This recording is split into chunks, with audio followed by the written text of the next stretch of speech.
satu, yaitu pada tanggal 29 Mei sampai 1 Juni 1945 di Gedung Coasangi Inforstar. Dalam sidang tersebut membahas mengenai dasar negara Indonesia.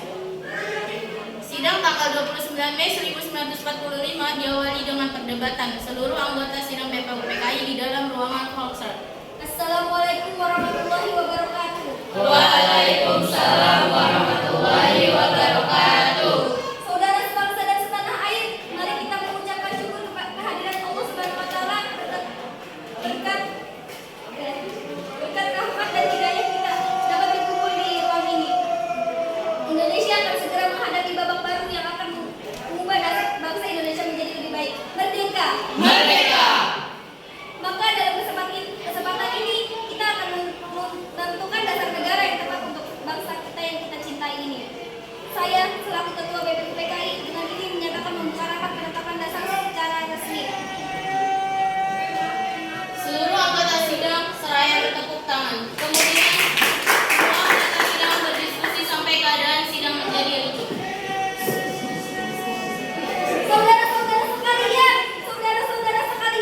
Saudara-saudara sekalian, kita memang mempunyai tujuan yang sama. Namun jika Anda hanya berbicara dalam kelompok, itu hanya percuma. Jadi sampaikanlah usulan kalian di depan forum.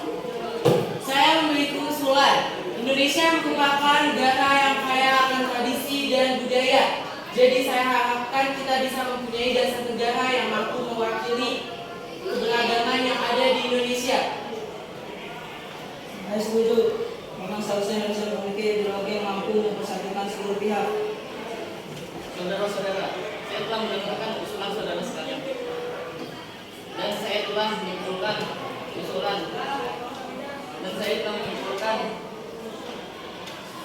apa dasar yang cocok untuk negara tercinta kita ini. Pada hari ini, saya mengajukan usulan dasar negara yang berwujud lisan maupun tulisan. Yang secara lisan itu 1. Peri kebangsaan, 2. Peri kemanusiaan, 3. Peri ketuhanan, 4. Peri kerakyatan, 5. Kesejahteraan rakyat. Dan secara tulisan 1. Tuhanan yang Maha Esa, 2. Bangsa Persatuan Indonesia, 3. Rasa kemanusiaan yang adil dan beradab, 4. Kerakyatan yang dipimpin oleh 4. Kebesaran dalam permusyawaratan dan perwakilan, 5. Keadilan sosial bagi seluruh rakyat Indonesia. Bung Yamin, saya akui pendapat Bung sangat luar biasa. Tapi Bung harus ingat Indonesia memiliki mayoritas penduduknya beragama Islam. Jadi dasar negara kita harus berdasarkan Islam. Betul, Bung. Seharusnya Islam lebih diutamakan dalam negara ini. Allahu Akbar. Allahu Akbar. Apa Tuan tidak mendengarkan pernyataan dari Tuan Abu Salim? Kita membutuhkan dasar negara yang menyeluruh, bukan kelompok Anda saja. Keadaan serapat menjadi kisruh dan kacau. Seluruh anggota berdebat sesuai kehendaknya masing-masing. Kemudian amalannya menangani persoalan yang terjadi.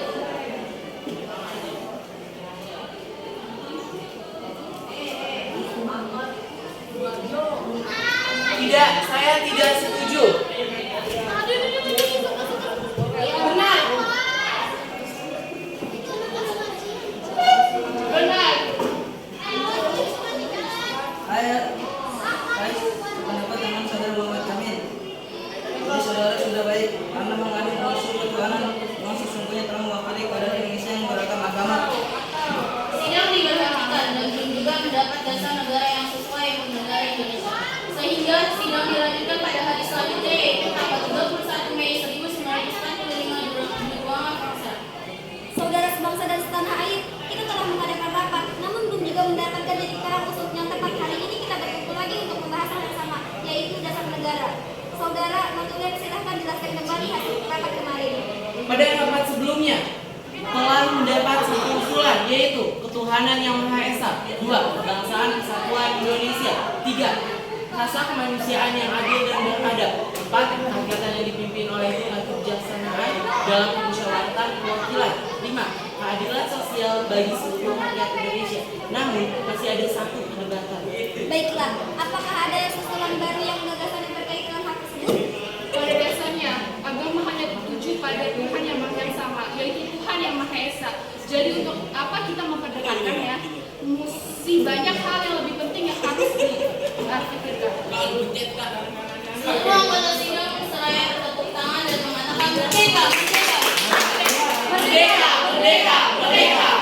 Namun Abdul Qahar tetap tidak setuju. Ia tetap ingin bahwa Indonesia menjadi negara Islam. Kemudian Muhammad Hatta menyampaikan pernyataannya sebagai peneman. Tapi Bung, saya meyakini bahwa Indonesia tidak bisa disamaratakan seperti itu. Indonesia negara Islam. Allahu Akbar. Allahu Akbar. Kalau seperti itu, kenapa Bung tidak membuat rapat dalam forum sendiri dengan anggota Bung? Kami di sini rapat berdasarkan musyawarah. Apabila Bung tidak bisa menarik dua kelompok, Bung, silakan untuk keluar di sebelah sana. Saudara, silakan. Anda telah mendengar pernyataan dari Bung Hatta. Tidak ada gunanya kita lanjutkan rapat ini dengan ego. Baiklah, adakah yang lain memiliki susulan lagi? Saudara-saudara saya ingin menyampaikan ide untuk dasar negara tercinta ini. Berikut asas-asas dari saya: 1. Persatuan. 2. Kekeluargaan. 3. Keseimbangan lahir dan batin. 4. Musyawarah. 5. Keadilan rakyat. Sebenarnya saya tidak ingin menyinggung hal ini, namun usulan dari Bung Sukorno tidak menyatakan tentang adanya ketuhanan, Tuhan. Pada hal itu bagian penting sehingga harus disertakan. Sidang BPUPKI berlanjut pada tanggal 1 Juni 1945. Keadaan ruang sidang sangat kacau. Semua anggota berdebat hebat mengenai dasar negara yang cocok untuk Indonesia. Insinyur Soekarno tidak tahan melihat kegaduhan di ruang sidang. Kemudian beliau mengambil alih ruangan dan menyampaikan pidato kecil. Terima kasih untuk saudara-saudara telah tenang. Kita telah berkumpul di ruangan ini selama 3 hari hanya untuk membahas dasar negara. Kita masih belum mampu menghasilkan dasar negara yang baik dan cocok untuk negara kita yang tercinta ini. Setiap kelompok rapat masih saja egois dan lebih mementingkan kepentingan golongannya dibandingkan kepentingan umum. Kita tidak bisa seperti ini. Untuk itu, izinkan saya untuk menyampaikan usulan saya tentang dasar negara yang akan saya sampaikan berikut ini.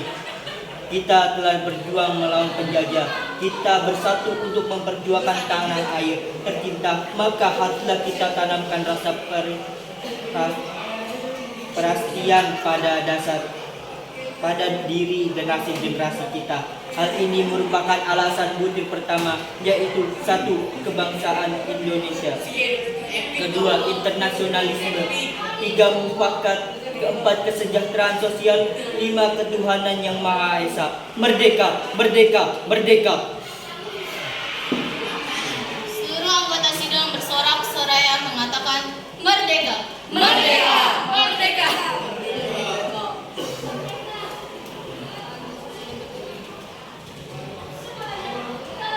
Sidang kedua BPUPKI tanggal 10 Juli 1945 sampai 17 Juli 1945. Setelah dibuka oleh Ketua Dr. Regiman Widioningrat, dilanjutkan penambatan anggota baru yaitu Abdul Fattah Hasan Asikin Natanegara, Suryo Hamijojo, Muhammad Nur, Besar Abdul Kafar. Kemudian Insinyur Soekarno selaku Ketua Panitia Kecil melaporkan hasil kerjanya bahwa Panitia Kecil telah menerima usulan-usulan yang dibagi menjadi 9 kelompok, yaitu 1.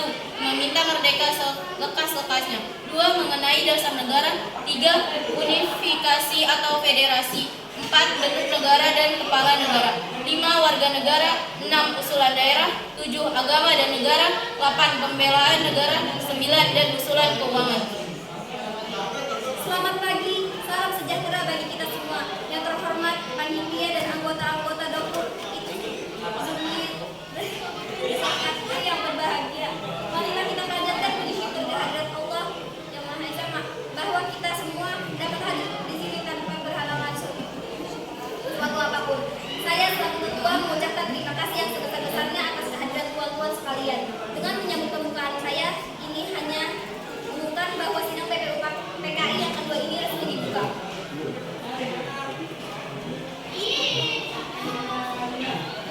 Tuan Ketua, saya di sini akan menyampaikan usulan-usulan yang telah saya terima selaku Ketua Panitia Kecil yang telah dibuat pada sidang BPUPKI yang pertama.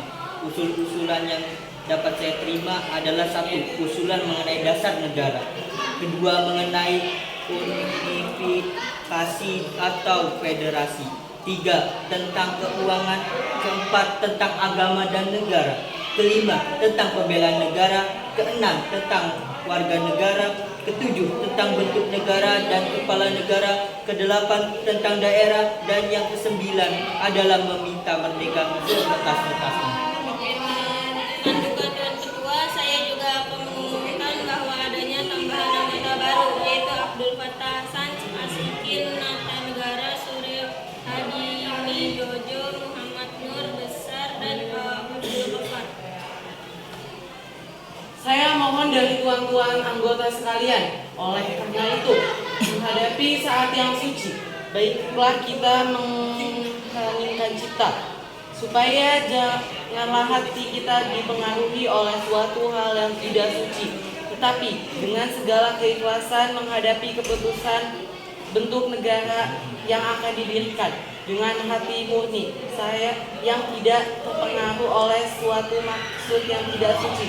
Oleh karena itu, saya mohon kepada paduka tuan-tuan sekalian, sukalah tuan-tuan berdiri di hadapan hadirat Allah Subhanahu wa Ta'ala untuk meminta doa. Usul itu kita turuti, dan saya minta marilah kita menghentikan cipta supaya dapat pikiran yang suci dan murni dalam memilih.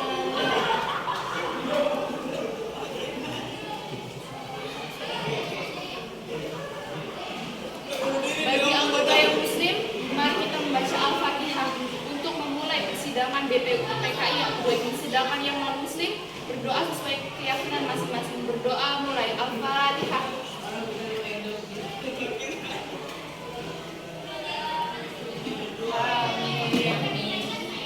Marilah kita mulai pemungutan suara dengan cara voting. Mengapa harus dengan cara voting?